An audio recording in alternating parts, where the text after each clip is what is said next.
It is time.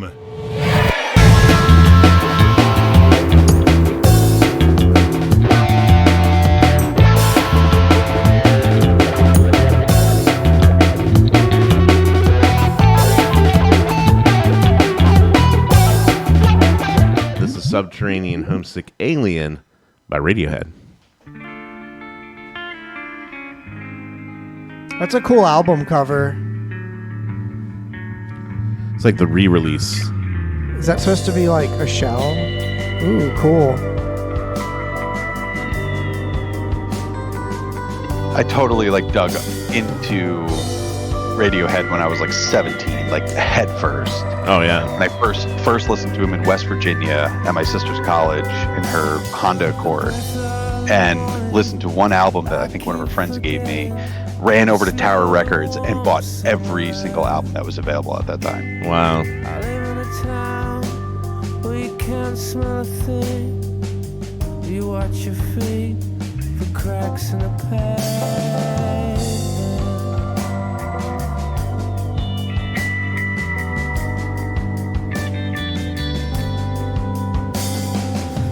So, reminds me of Kashmir, the Led Zeppelin song. Yeah. I could hear that. Absolutely. Have that dreamy feel. Yeah. All these weird creatures who lock up their spirits, throw holes in themselves, and live for the secret. Yeah, but who did it better, Tom York or Robert Plant? I say they're so separate. I couldn't answer that, but to me, Tom York. I think Tom York is the sexiest man alive.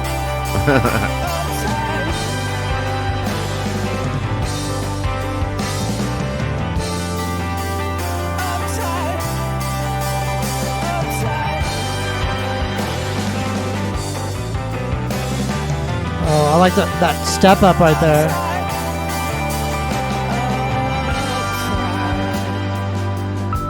Just what Johnny Greenwood and the crew do with all the guitar effects and all the sounds that are going on this album are just a masterpiece. Beautiful.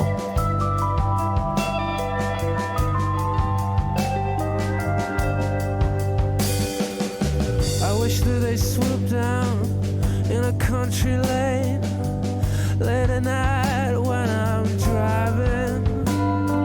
Take me on board their beautiful Taking time on those slides. Show me the world as I'd love to see.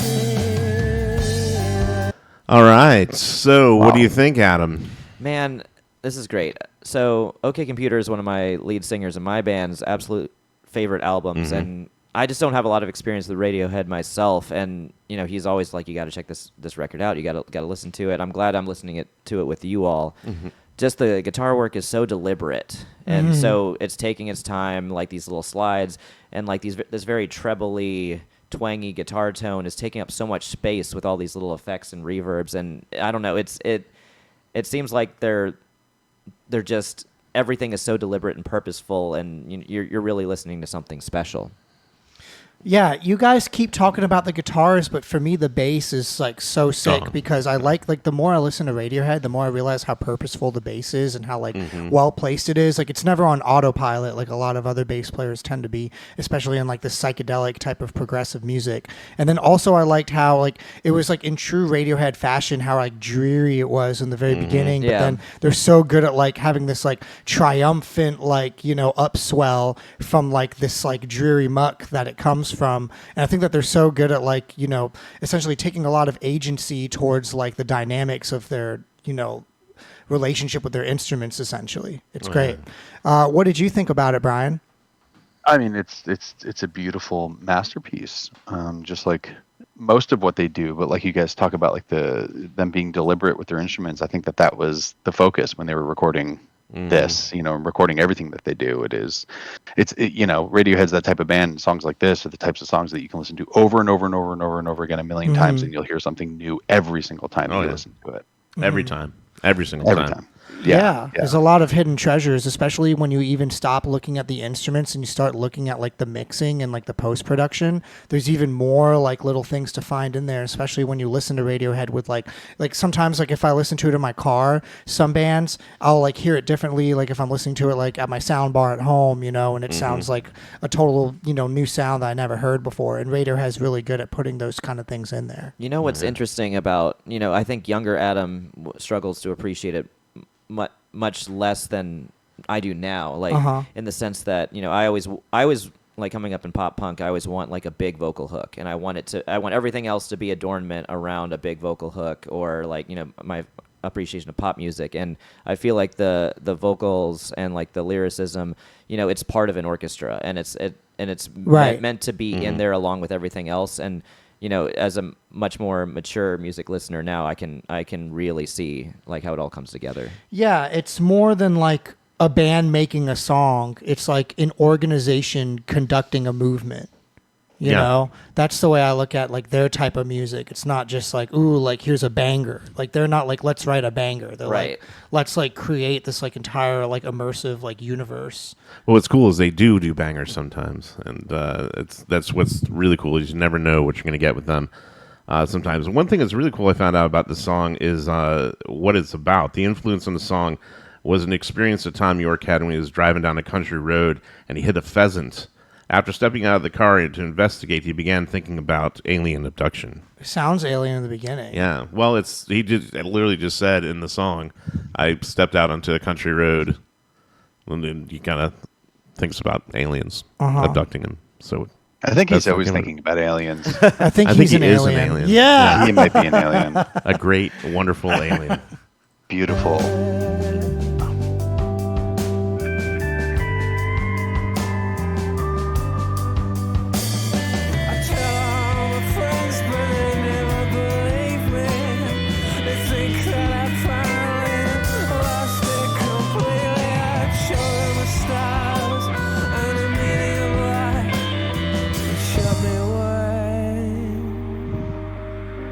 I really like the album art too. Has a lot of great contrasts. It kind of looks like a burl. Yeah, it looks like a seashell to me with like sound waves.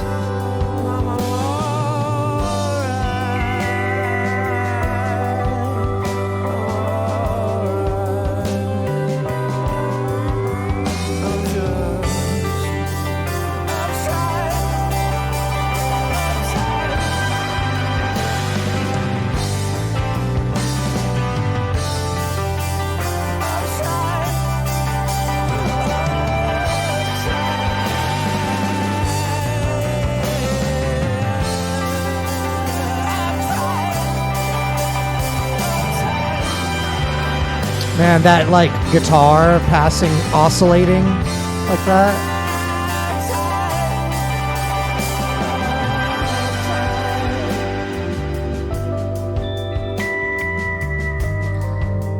They're good at taking those like really shrill high notes and not making them, making them pleasant. So their use of delay and echo is beautiful.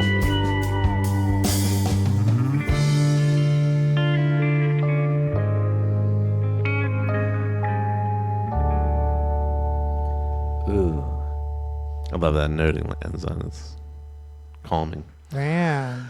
Radiohead, Subterranean, Homesick, Alien, right here on Galaxy Jams Reacts. So, Brian, when you said the first time you heard it was in a car and you went out and bought the albums, what is your favorite Radiohead album? Hail to the Thief, I do believe. That's great. Yeah, although in Rainbows, when that finally came out many, many years later after I went through that phase, that was an album that stayed in my Toyota Corolla for probably 4 years, and I never changed it. And it was the only CD that was in there, and every single time I got in, that's what played for literally for 4 years. Yeah, never changed it out. That's happened to me too. That's the other album I hear a lot about from Radiohead. I like it. Go ahead. Yeah, it was triumphant to get one that I was around that released at that time, And I correct me if I'm wrong, but that was the one that they did like crowdsourced for. They gave it away for free, or am I? Yeah, no, I think they sold it on internet only. if I Right. They remember did right. something special. And they with had a it. That was, second. like, They with the had like a times. second disc to it too, which is I think it's I can't remember the name. It's like MK1 or something. I can't remember what it was called, but it came with it. Yeah, I think that it was. It might have been Pay What You Want or something like that. I think you might be kind of right. It was kind of crowdsourced, but it was kind of like, here's Right. our album, Pay What You Want or something. Right. I don't know. If I remember correctly, I don't know. I love when See- bands do cool stuff with vinyl. Yeah, that was know. CDs though. Oh, really? Yeah, Yeah, it was a yeah, CD bought the thing. CD. Yeah. To me, Radiohead is like kind of the new age Steely Dan. Uh-huh. Like they've really focused on Yeah. the recording aspect of everything. They weren't touring like a whole lot, but I did get a chance to see them once in Nice. Phoenix, and it was just breathtaking. It really was. Blew me away. Both times I've tried to go see them, something terrible happened. Oh no! So I have not seen them. One time we were waiting, we were standing there, and we were like, okay, we have is like an outside festival, and we were like, I'm finally going to be able to see Radiohead. This is phenomenal. And then like the entire sky opened up, right? Which was okay. It can rain. I don't care. Then it started thundering, and then it started lightning, and then it got to the point where it was blowing the tents over, and then they were saying you had to leave, and porta potties were flying around, and lightning struck a tree and caught it on fire. So we had to leave, It sucks. Oh my god. and they canceled the show. That was in Maryland. Oh no! And the other time it was some kind of ticket failure thing that we didn't get our tickets. So Hopefully- tragic, What? tragic. Oh my god, that sucks. All right. Well, why don't we move on to the next one? Sure. So this is actually a pick by Greg Ormont from Pigeons Playing Ping Pong for you, Ooh. Brian. And Hi, so Greg. Greg says that he found out about this guy from our front of house tech. Love his Okay. vibe. Been listening to him a bunch lately. It's pretty cool structurally, and you definitely can nerd out to this. So have you ever heard of Jordan Rakei before? No, I have not. Me neither. So this is Jordan Rakei off of the March 2022 album Bruises. This is the title song, Bruises. Cool.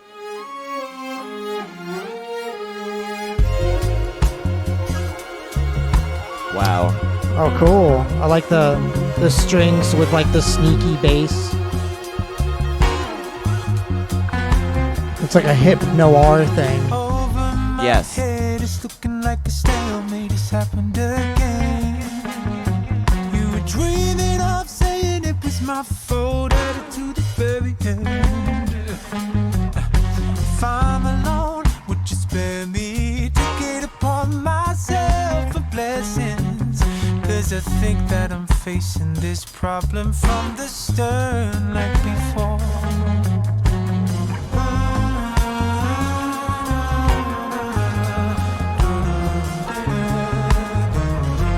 Save me, save me.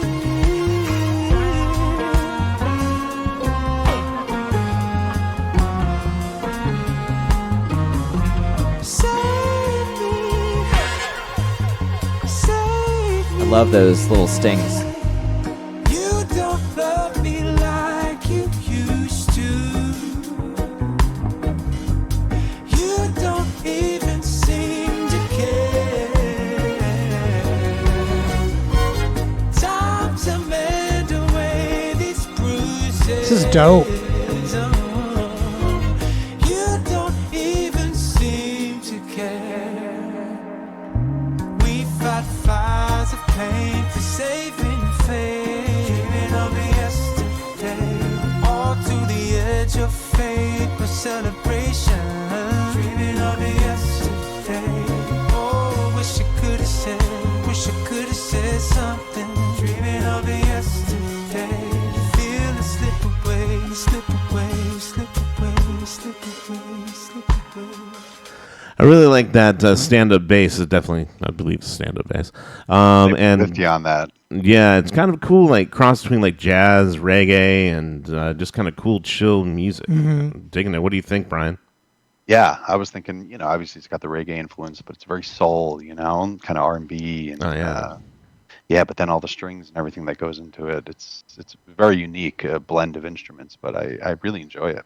And the guy's voice is is incredible. Oh yeah. Yeah, this is sultry as hell. And what I like kind of what you said. Yeah, it is really.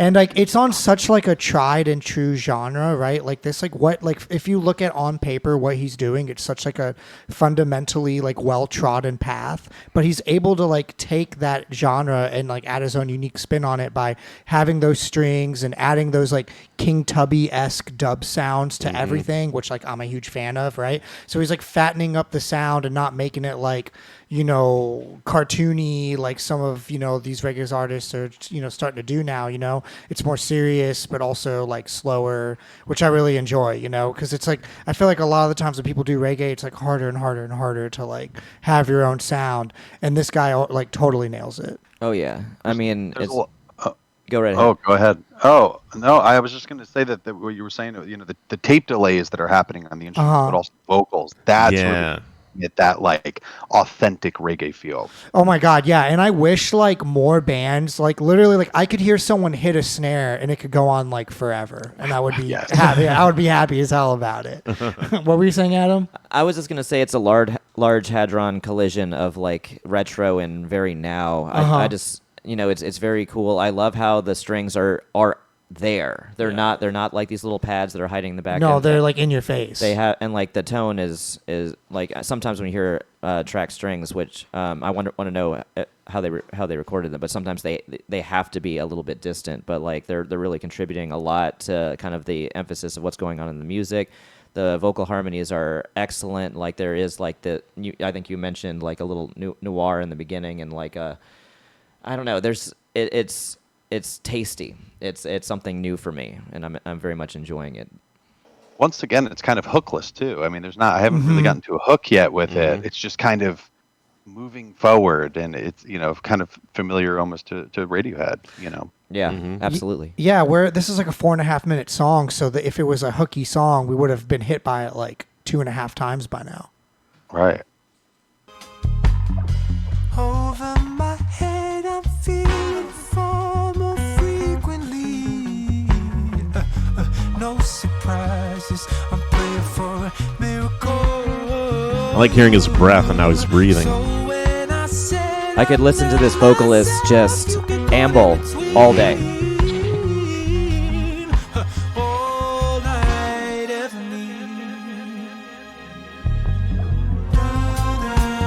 That delay is dope. Yeah.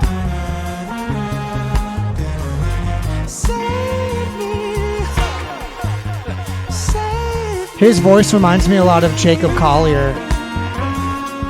Oh, wow.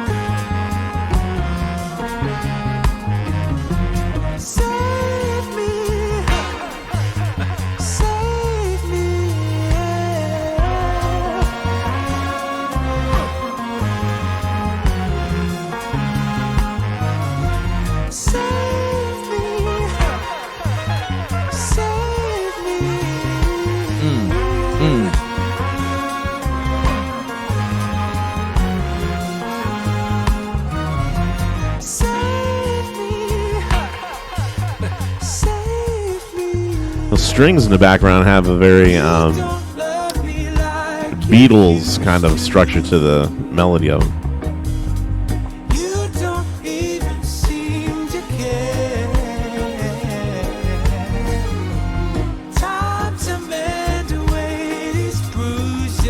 Bass player is definitely MVP here. Oh. Yeah, he's like everywhere. Oh, it's incredible.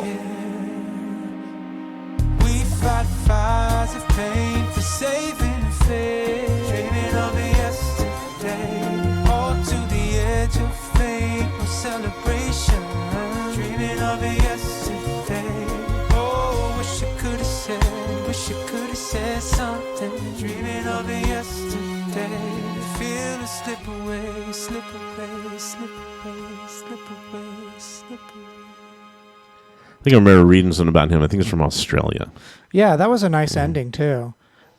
You know, you did it. It's like hard to land, like instead of like copping out with a fade out, you know, or doing one of those like DJ spins at the end, which like a lot more bands do than I thought they did. Right. But I thought that it was great. You know, like I said before, it was a nice soothing sound, and it's going into a very well trodden path, and yet carving his own. And I'd listen to it again. I was amazed the song went so quickly for me. Yeah, it did seem like it went too fast, but in a good way. But I just feel like perfect song to sit outside and kind of just take in the environment, chilling out to it. It's really fun to listen to. Yeah, we have some input from the chat. Tama77777 says, this sounds like 660. I've never heard of that before. Haven't either. Have you, Brian? No. Well, never heard of 660, but we might listen to it later. Spin it. Yep. Yeah, so that was cool. Thank you again, Greg, for that Thanks, wonderful Greg. pick. We really appreciate it, and can't wait to listen to more from Jordan.